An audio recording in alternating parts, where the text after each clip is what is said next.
जी हाँ शिक्षा प्रेमियों, विद्या मंदिर शिक्षण संस्थान दलसिंह सराय की तरफ से यह नया किया गया प्रयास यूट्यूब चैनल के माध्यम से आप लोगों को 9th और 10th क्लास के लिए जो मैथ की एक एक सटीक जानकारी देने की प्रयास की गई है, इसमें हम आप लोगों से ये आशा रखते हैं कि इसे ज़रूर आप स्वीकार करेंगे और आपके लिए शायद हमारा प्रयास मददगार हो सकता है, कारगर हो सकता है।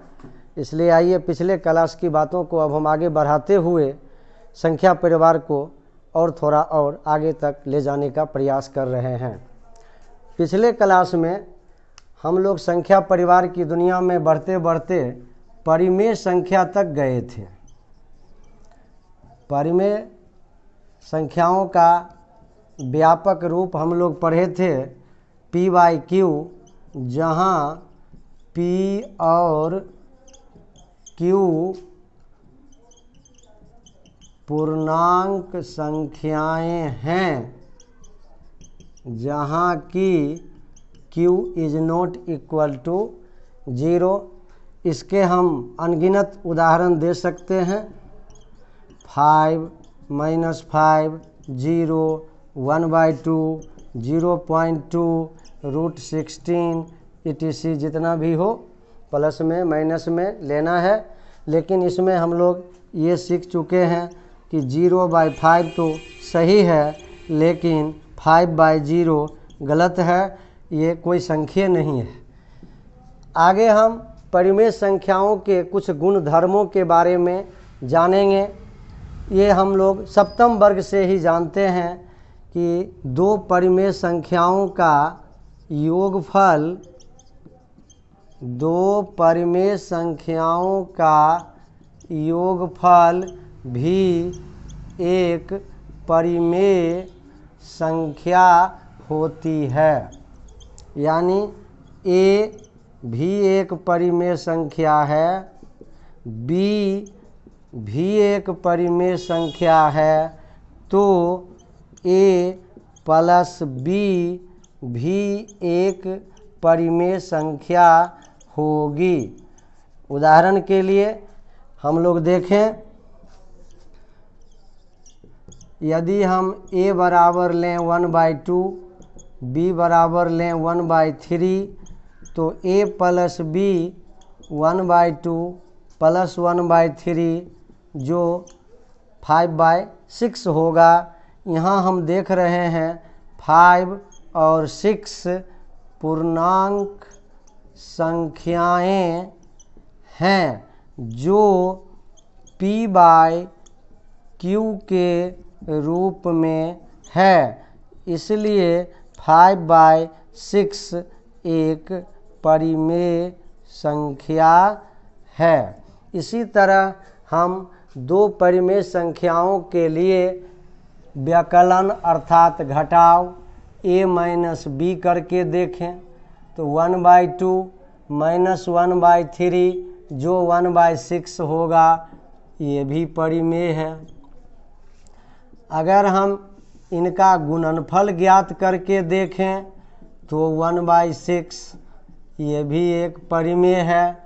यदि हम इनका भागफल करके देखें तो भी 3/2 जो एक परिमेय संख्या है। अर्थात दो परिमेय संख्याओं का योगफल, व्यकलन, गुणनफल, भागफल सदैव एक परिमेय संख्या ही होती है। अब हम इस गुणधर्म से थोड़ा आगे बढ़ते हुए परिमेय संख्याओं का दशमलव निरूपण करना सीखेंगे। दशमलव निरूपण, जैसे कि हम एक परिमेय संख्या लेते हैं 5/12 और एक लेते हैं 7/25। अब इसको हम डेसिमल में चेंज करें तो 5/12 के लिए क्या करना है, 5 में 12 से भाग देना होगा। 12 तिया 36, 14, 12 नमा 12 चौका 48 पॉइंट तो पहले ले चुके हैं। 12 एकाई 12 12 छक्का 72 12 छक्का 72 अर्थात ये 666 आते रहेगा। तो इसे हम लिखेंगे 5/12 इज इक्वल टू 0.416 पर रेकरिंग आवर्त। और यदि हम 7/25 को बदलें डेसिमल में तो 0.0 25 दूना 50 एक 0 आया 25 8 200। यहाँ हम इन दोनों के शेषफल पर ध्यान दें। यहाँ हम क्या देख रहे हैं, भागफल पूरी तरह कंप्लीट हो रहा है, कोई शेष रिमाइंडर नहीं बच रहा है। और यहाँ देख रहे हैं कि 8 या कोई डिजिट बार बार आते रहेगा और भागफल में भी वही डिजिट बार बार रिपीट होता रहेगा। तो यहाँ हमने क्या देखा कि एक परिमेय संख्या ऐसी हो सकती है जिसका भागफल पूरी तरह कंप्लीट होगा, तो इसको हम कहते हैं शांत दशमलव। और यहाँ क्या देखते हैं, ये कभी अंत होने वाला नहीं है, तो इसको कहेंगे अशांत दशमलव। लेकिन इसमें एक गुण क्या है कि यह एक ही अंक जो बार बार आता रहता है, जिसे हम संक्षिप्त रूप में उस अंक पर रेकरिंग दे करके इस काम को हम बंद कर सकते हैं। इसीलिए इसका पूरा नाम है अशांत है। ठीक है, कभी नहीं कटता है तो अशांत हुआ, लेकिन भागफल हमारा आवर्त में आ जाता है, तो इसको कहेंगे अशांत आवर्ती दशमलव। कहने का मतलब हुआ कि किसी भी परिमेय संख्या को यदि हम दशमलव भिन्न में बदलना चाहें तो दो ही बात हो सकती है, या तो उसका भागफल शांत दशमलव में प्राप्त होगा, और नहीं यदि अशांत में आता है तो आवर्ती जरूर होगा। अब हम लोग यहाँ देखेंगे कि कौन सी परिमेय संख्या शांत है, कौन सी परिमेय संख्या अशांत है। इसके लिए क्या बार बार इतना लंबा भाग दे करके निष्कर्ष तक पहुँचने में समय खर्च होगा, तो क्या हमारे पास कोई ऐसा उपाय है कि बिना भाग दिए ही हम किसी संख्या को देख के ही कुछ छोटा मोटा तरकीब लगाकर ये देख लें कि उसका दशमलव निरूपण शांत होगा या अशांत। इसके लिए क्या उपाय है, जैसे p/q के रूप में कोई परिमेय संख्या दी गई है, तो हम लोग पहले ये देखेंगे कि p/q स्टैंडर्ड फॉर्म में है या नहीं है, मानक रूप में लघुत्तम रूप में है या नहीं है। जैसे 12/30 ये भी एक परिमेय संख्या है, लेकिन यह मानक रूप में नहीं है। हमें इसे मानक रूप में बदल लेना चाहिए। तो ये 12/30 जो हुआ वो मानक रूप में नहीं था, लेकिन उसी को संक्षिप्त में ला करके हम 2/5 कर दिए तो यह मानक रूप में आ गया। अब जैसे इसी जगह हम 17/25 पर ध्यान दें तो ये ऑटोमेटिक जो है सो मानक रूप में है। तो अब जो हम लोग नियम सीखने जा रहे हैं, तो उसके लिए सबसे पहले देखना पड़ेगा कि कोई संख्या मानक रूप में है या नहीं है। यदि P और Q का HCF 1 हो जाए तो हम P/Q को मानक रूप में कहते हैं, अन्यथा नहीं। जैसे इस उदाहरण पर ध्यान दें कि 12/30 के लिए सोचें तो HCF 12 और 30 का 6 होगा, इसलिए 12/30 मानक रूप में नहीं है। लेकिन जब इसी को संक्षिप्त करके हम 2/5 ले आए तो अब 2 और 5 का HCF देखते हैं 1 होता है, इसलिए 2/5 मानक रूप में है। और इसी तरह 17/25 पर ध्यान देते हैं तो HCF ऑफ 17 and 25 1 होगा, इसलिए यह स्वतः मानक रूप में है। जब परिमेय संख्याओं को हम मानक रूप में बदल लें या वो खुद मानक रूप में हो तब हमें हर का यानी Q का गुणनखंड कर लेना चाहिए। जैसे कि मान लीजिए हम 17/25 का ही उदाहरण लेते हैं। यहाँ हम देखते हैं P = 17, Q = 25। तो अब हमें 25 का फैक्टर करना है, 5 × 5 या 5 का स्क्वायर। इसी तरह मान लीजिए यदि कोई संख्या 17/50 हो तो 50 का फैक्टर करना है 2 × 2, 2 × 5 × 5 यानी 2⁻1 × 5⁻2 या 5 स्क्वायर। यानी किसी भी दी गई परिमेय संख्या के हर का हमें गुणनखंड करना है। अगर उस गुणनखंड में केवल 5 आता है या केवल 2 आता है, जैसे मान लीजिए 7/8 है तो 8 का फैक्टर करेंगे तो 2 × 2 × 2 यानी 2³ तो केवल 5 आता है, केवल 2 आता है या 2 और 5 ही आता है, कोई दूसरी संख्या नहीं आती है, तो हम बिना भाग दिए ही कह सकते हैं कि इसका दशमलव निरूपण शांत होगा। अब एक दूसरा उदाहरण लेते हैं।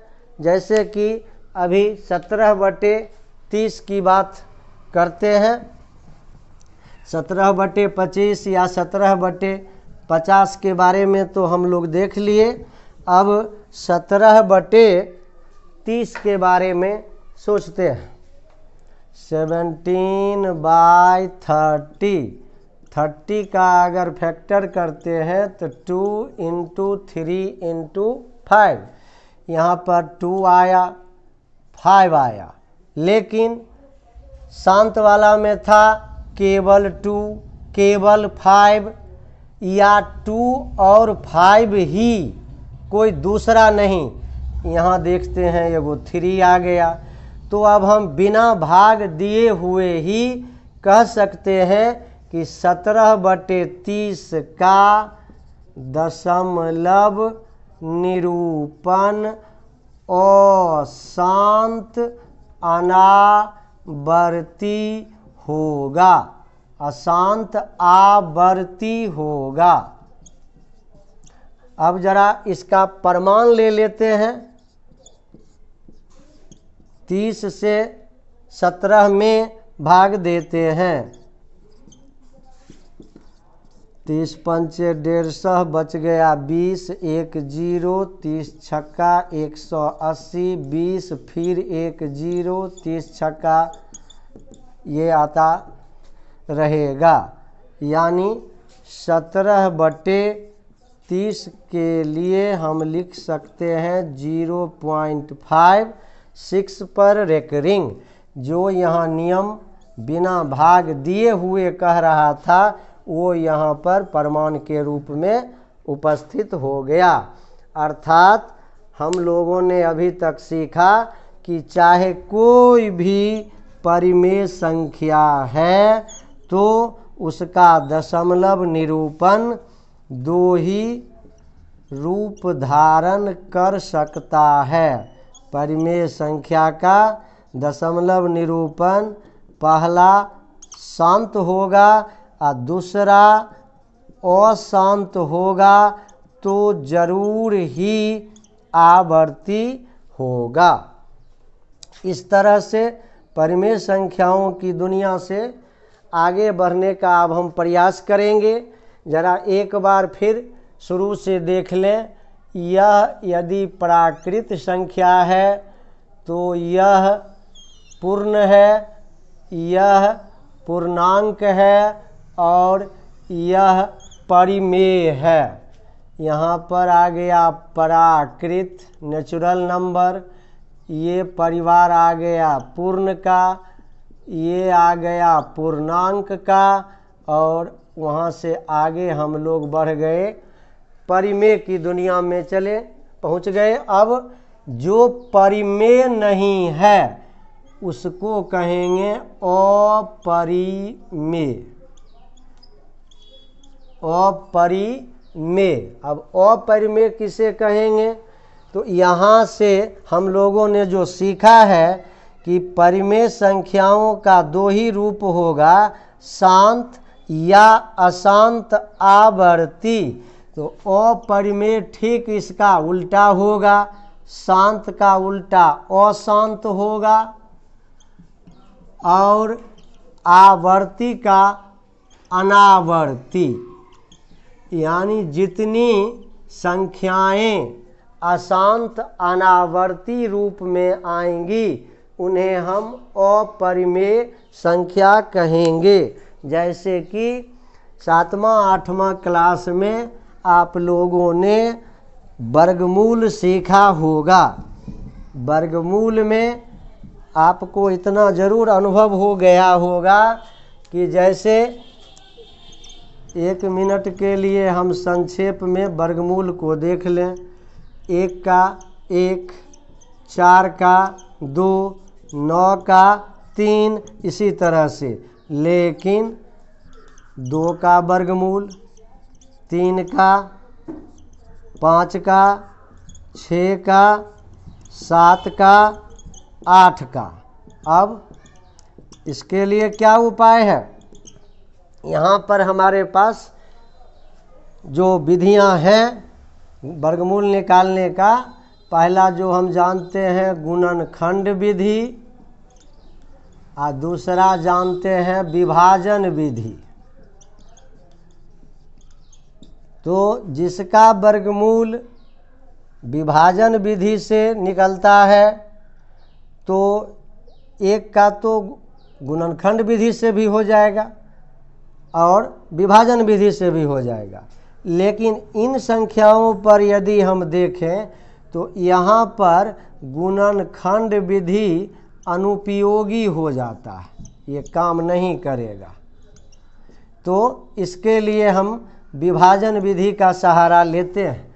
याद होगा कि जब हम 2 का वर्गमूल विभाजन विधि से निकाले होंगे तो क्या करते हैं, दशमलव के बाद 3 अंक 4 अंक तक पहुँच के छोड़ देते हैं, क्योंकि उसका कोई अंत होने वाला नहीं है।